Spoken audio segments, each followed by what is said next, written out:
Grand Rising, beautiful souls. I hope you can hear me. I know my last video was very low. Warning, this video is going to be a sensitive subject.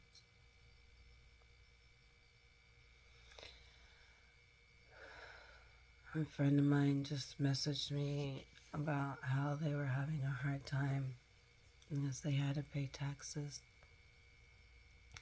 because they couldn't move out of their parents' home yet. And it brought on an emotional reflection that is hitting me very hard. It's something I've been dealing with for a while now, but I couldn't really pinpoint the emotion or the process of everything I'm going through with it.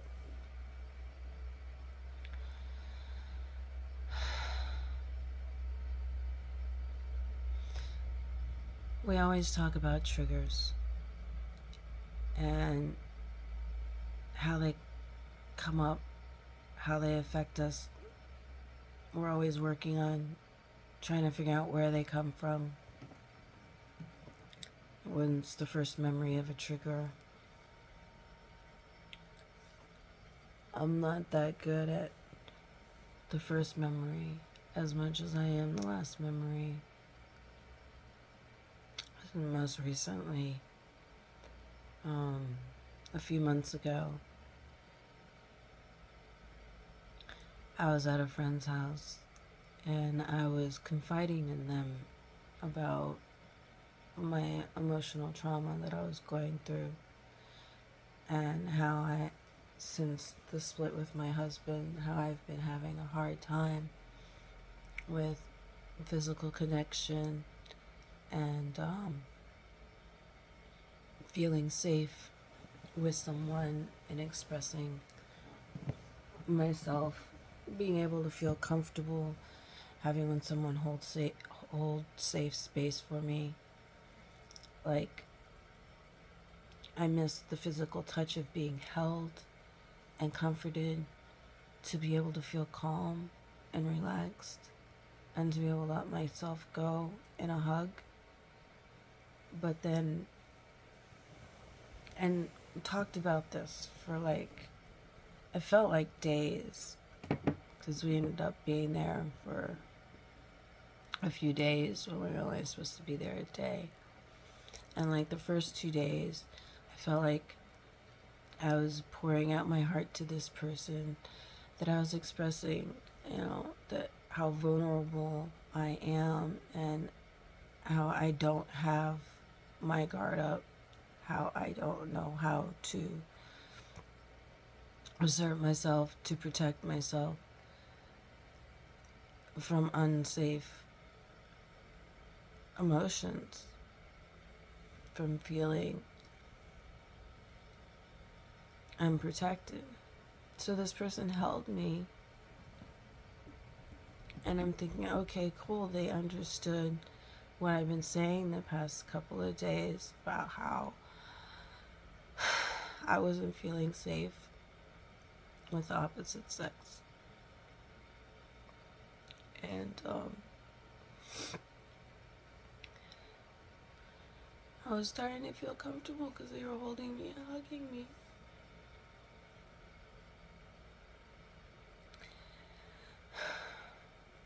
Then they decided to put their hands down my pants. So I felt like the whole conversation that I had for those 2 days went completely out the window. Wasn't listening to me. He was just looking at me and nodding the yes factor. Oh, well, okay, let me just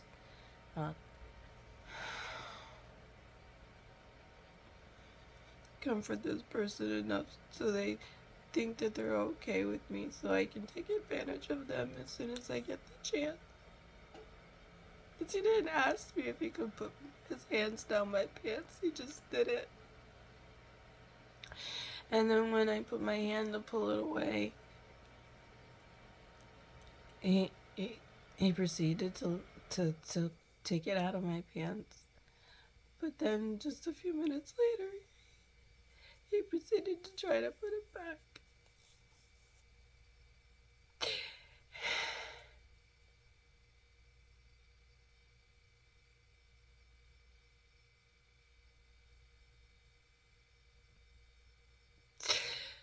I had no idea how much it was gonna dramatically trigger me with all the issues that I dealt with my whole life.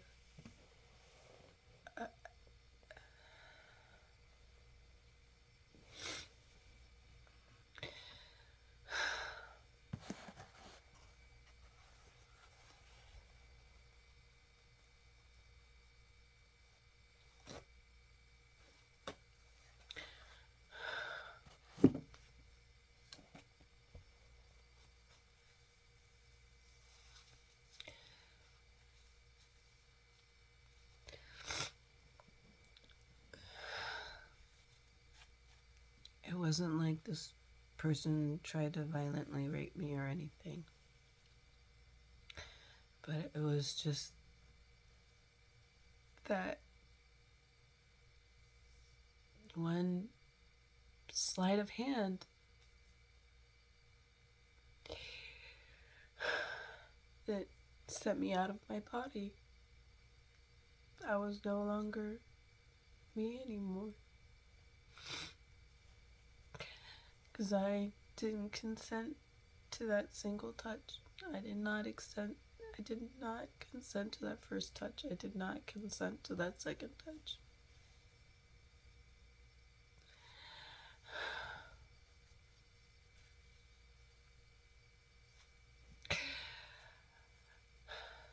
But when that second touch happened, I left my body. So I was no longer in control of being able to say no or anything.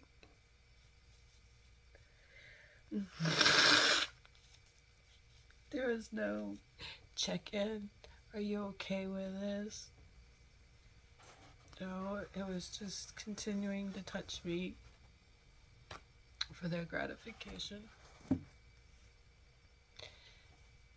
And them thinking because my body's responding that it's still okay.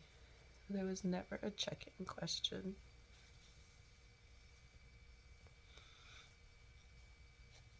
And the worst part is there was never even an attempt to give me a kiss. It was just his hand straight down my pants. Like, if someone isn't willing to kiss you, what makes you think that it's okay to put your hands down their pants? Like, the kiss is supposed to be the opening of intimacy.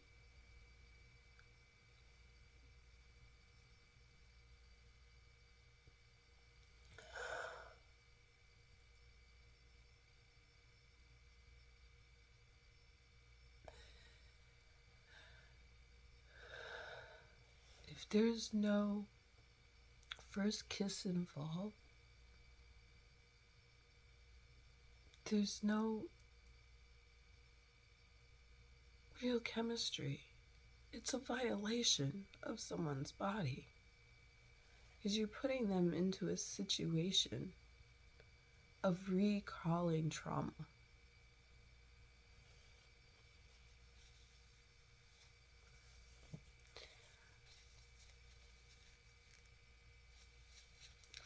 Especially when someone's still trying to learn their own boundaries. Is there a safe place for women anywhere? Is there anyone of the opposite sex that's honestly willing to hold safe space for a woman? without having to touch their bare skin and their personal parts.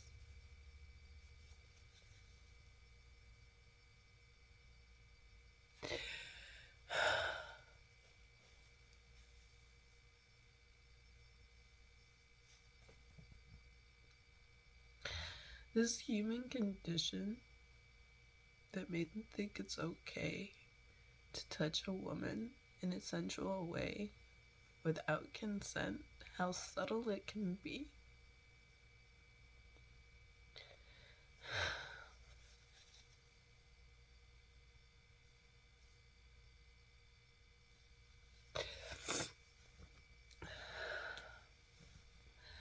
And then when you discuss it with a family member,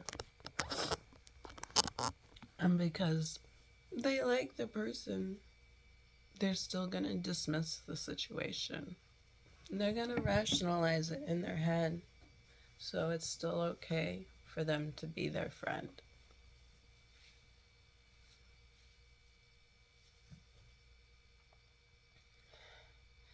Because they want to dismiss the fact that their family member is hurting and is crying in pain. Because they financially violate them anyway, so what's the difference?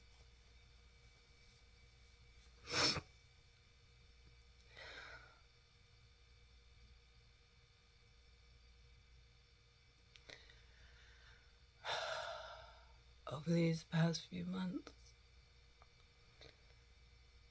I realized how many more triggers I had that I didn't realize were triggers.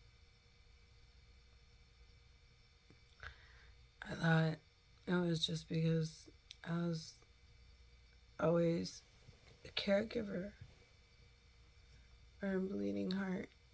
I used to say,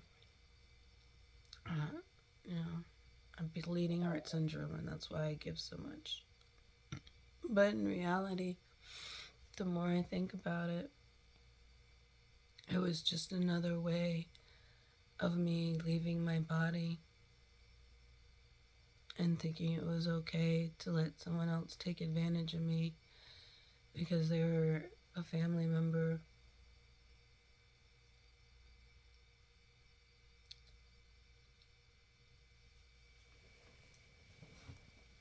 Not realizing that they were hitting the same emotional trigger as the physical abuse.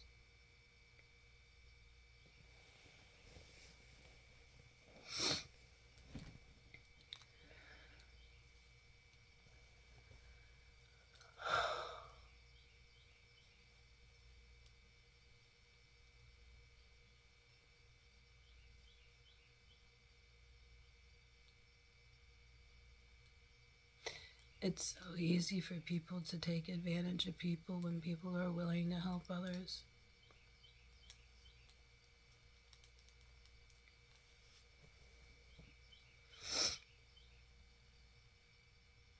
It's like you give a little bit, but they want to take it all.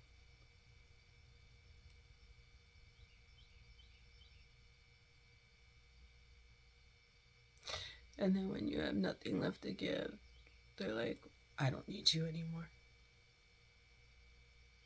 You're not good enough to be in my life anymore. You don't give me anything I need anymore. You're not close enough to me to care about you.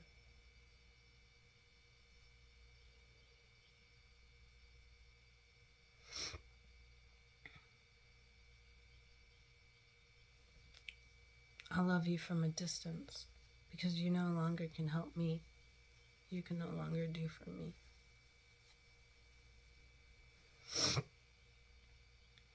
That's not loving someone.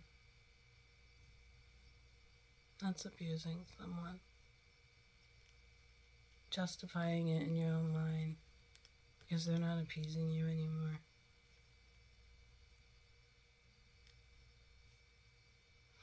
I can no longer give myself out to others. I have nothing left to give except my physical body.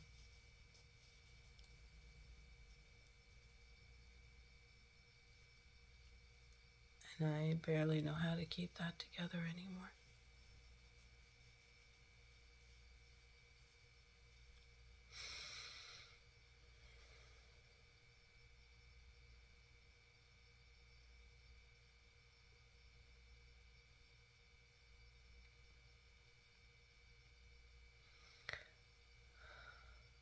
I don't have the strength in me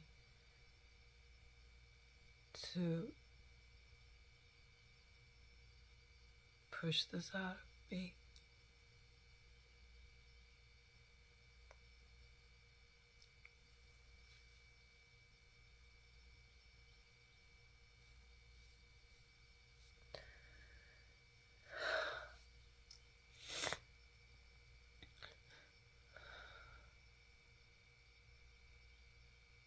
I would really love to meet someone of the opposite sex that is willing to be my friend without having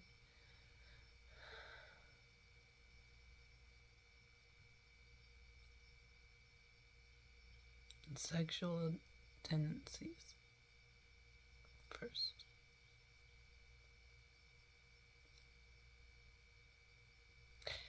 It would be really nice to be able to have a male platonic friend.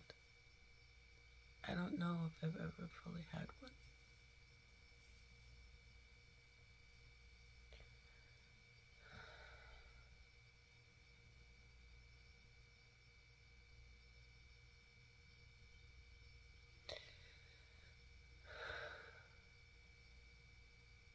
And it's crazy because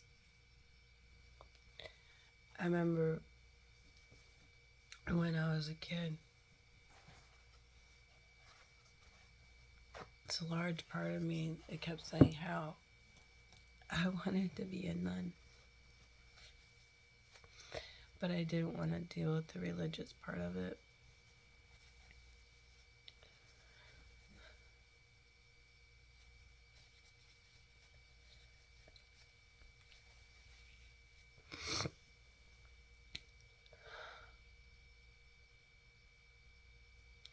And then, as years went on, I was always talking about how I wanted to go live in a cave.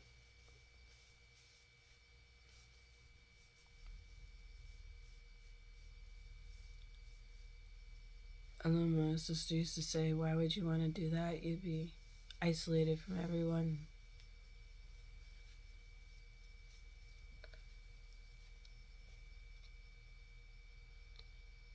Maybe so, but I would feel safe in the earth.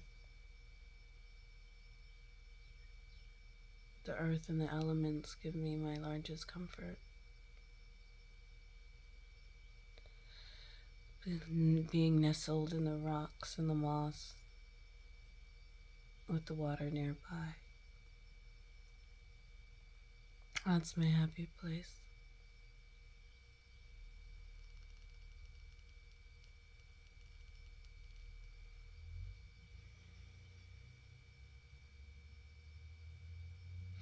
This pain that I've always felt runs deep, deep in my veins, deep in my DNA, deep in my ancestral veins.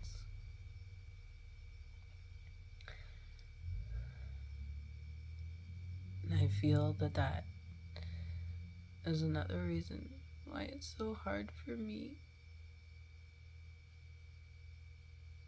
to stop someone from taking advantage of me.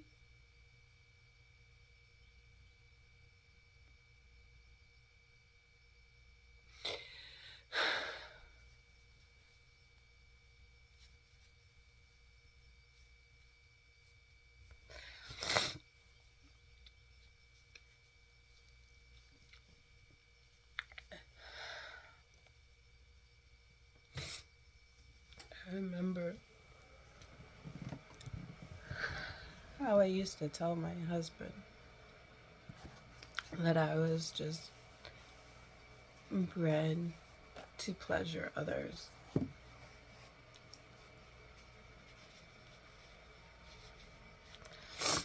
for the longest time, I felt like that was my only reason for existing.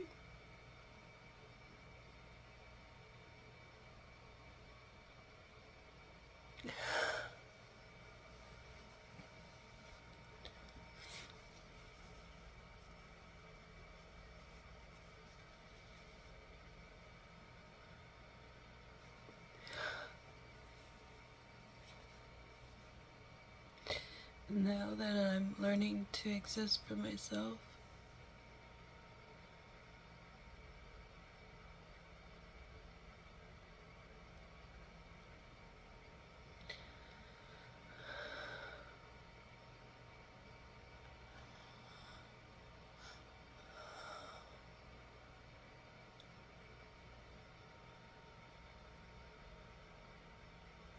I, I,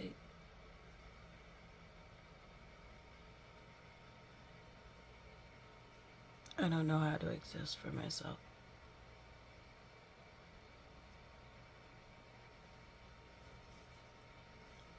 I do as much as I can until my body gets tired.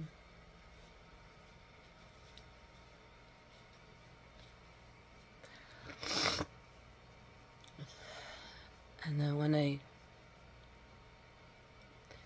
take time to rest, my phone blows up and people get mad at me for not responding fast enough.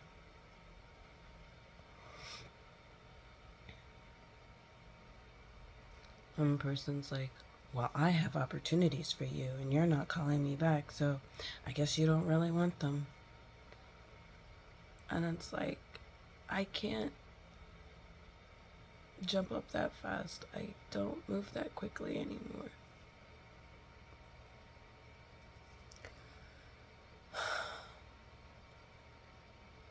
I'm still learning how to enjoy waking up and just like being grateful for being alive.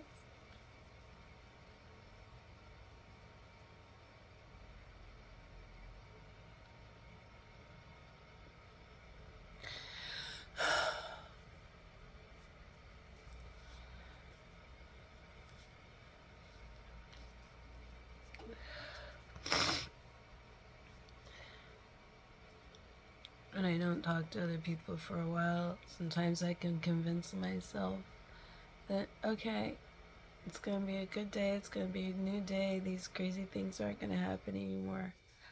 I'm just gonna be able to be my creative artistic self and be in my art and enjoy that. And then I'll get hungry and I'll need to make food. And then I'll need to remember that I need to make money to make food. And then I freeze all over again. Because to make money means I have to talk to people.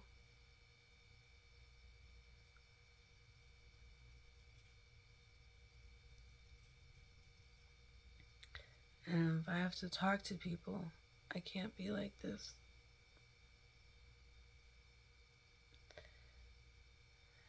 People don't like helping people when they're sad and miserable.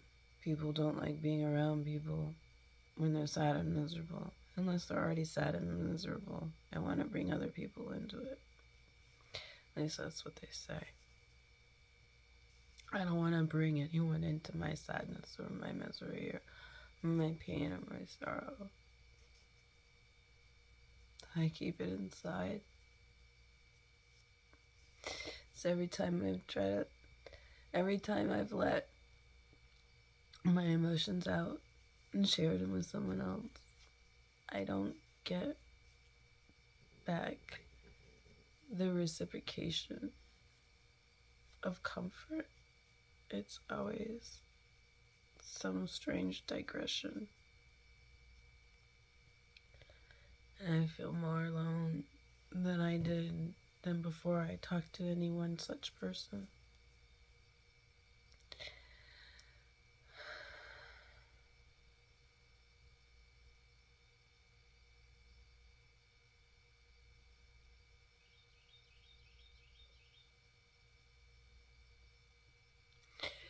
And it hurts so much as I've gone to therapy and all they ever want to do is give me medications.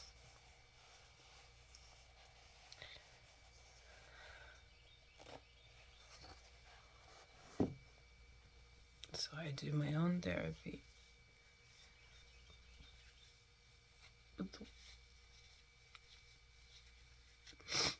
But the workshops I want to go to for my deeper healing that I can't do on my own cost money. And that's where my biggest block is putting myself out there to make money. I don't want to. I don't know how to.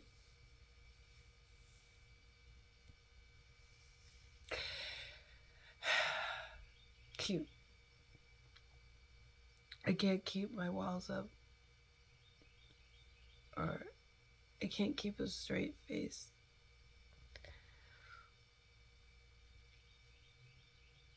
Smiling is semi-foreign to me right now, as much as I try to do it. I've noticed that my smile has not looked the same as it did 5 years ago. I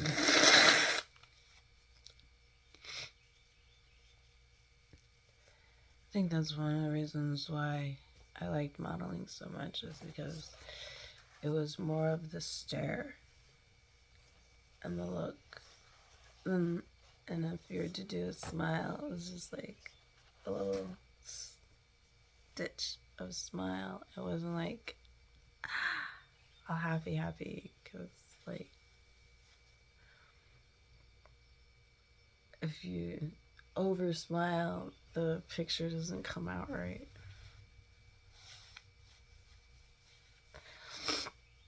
Because you'll get different features in your face that you don't want in the picture. You want a stronger, more dramatic look, you know, not a regular. Because the regular smile, my eyes, you know, they crinkle up too much and I'm all kinds of puffy, so you can barely see them anyway. Or I can barely see them.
I wish words would come to my throat,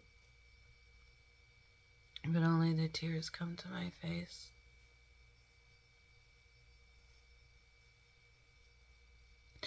I don't know if I'll ever put this video up, but I know I need to use my voice. Because if I feel this deep emptiness inside, I know someone else feels it too.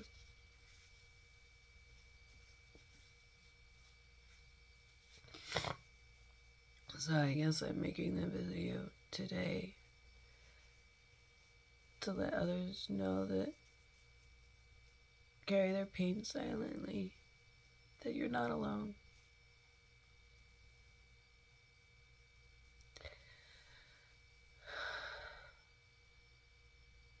You're not alone.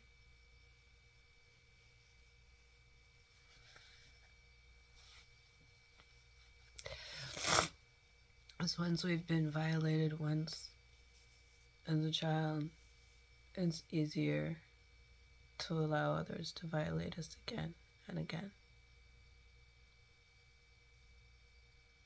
Especially when we drink. If we drink alcohol, it makes it easier for us to leave our bodies. So we don't have to think of where we are or what we're doing.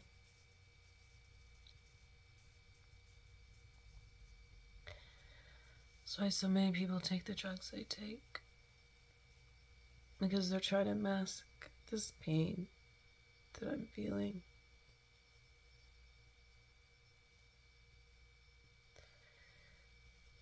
Because we don't always know how to work through this pain.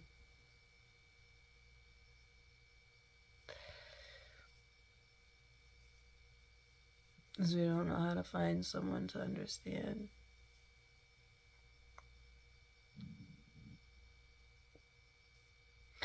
That's why we share our stories with others, so we can have a connection of understanding and processing. But I don't know if I've ever felt comfort in the end. It's always been a fleeting moment for a 5-minute conversation, and then the next day that person acts like conversation never happened and everything's okay, when it's not. One conversation doesn't fix this pain. 2 conversations doesn't fix this pain. It's a daily reassurance, a daily affirmation that helps us process the daily pain. I don't know if it ever fully goes away.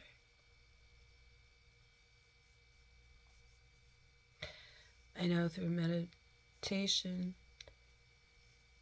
it helps uplift me and puts me in gratitude for the better part of the day.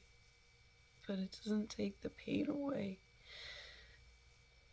I don't know how to take the pain away. I don't know how to fully alchemize it to where it doesn't return.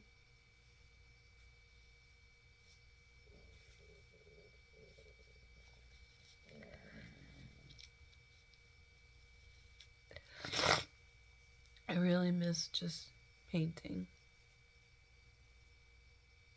and having a safe place for that.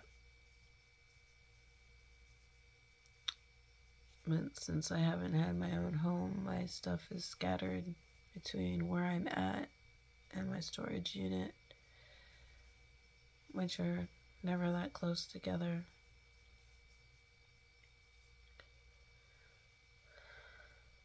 Which makes it harder. And I'm getting ready to do a cross-country road trip for the climate change. To look at a different way of life, to meet different types of people.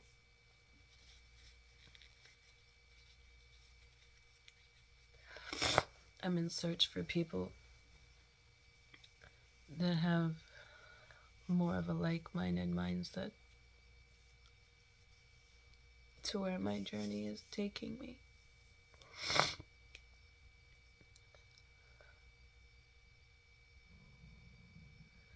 It's hard to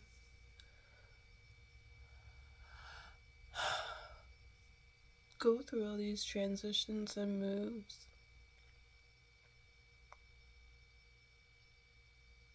But it's not like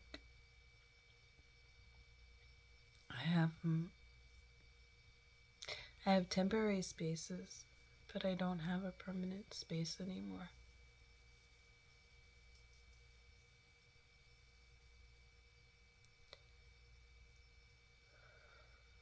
I believed in my family, and so it got taken away.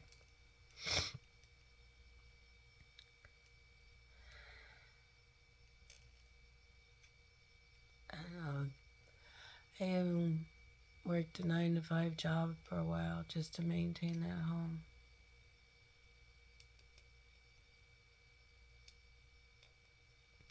Still lost it. Lost so many things.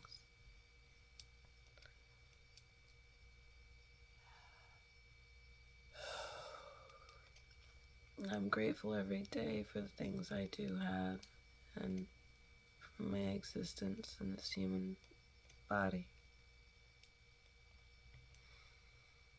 And I'm grateful to learn all the things there are to learn.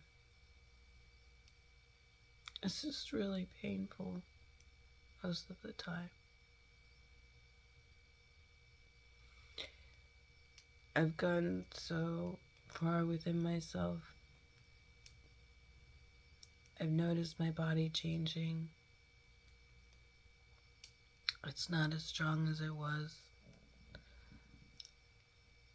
I'm not holding muscle the same. I noticed my body getting puffier lately. And I'm not really sure what the reason is.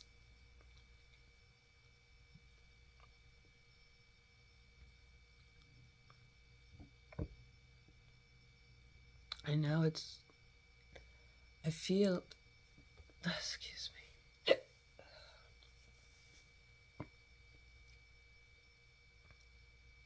Crying without drinking water brings me hiccups.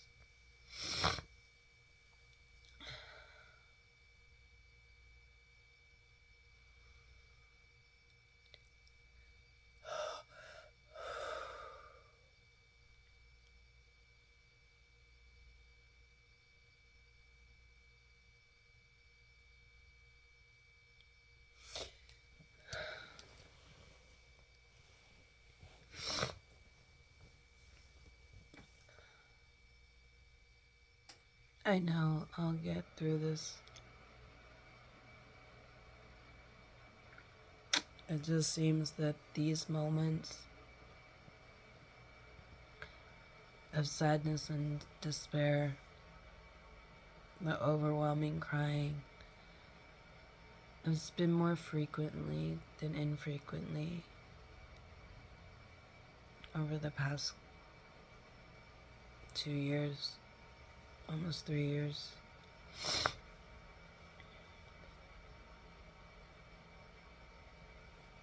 I can feel this spark of light inside me, but it hasn't radiated in a long time.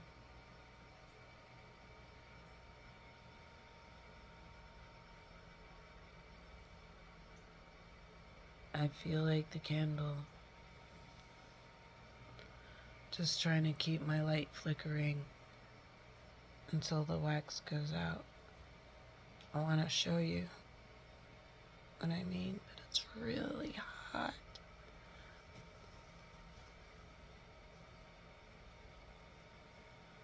Yeah, you can't. You can only see the low, those are the smallest amount still left.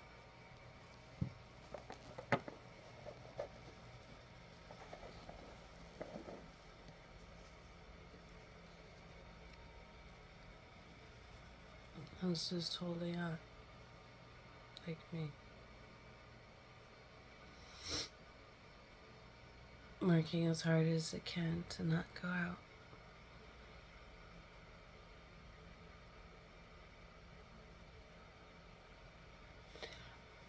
I know I'll get through this. I know you will too.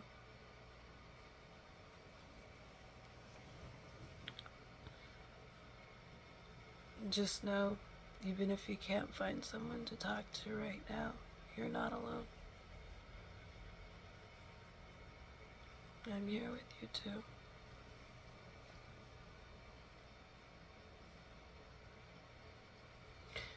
Remember, I love you, and I love me, and you love you. And I'll take care of me, and you take care of you, and we'll be good. We will. beautiful day out there. The sun is rising. I'm grateful to be alive. It might not be my strongest moment, but I'm grateful to be alive. And I'm grateful you're alive too. And I'm glad you're here. No matter how we connect in this lifetime, I am glad you're here. Thank you for listening.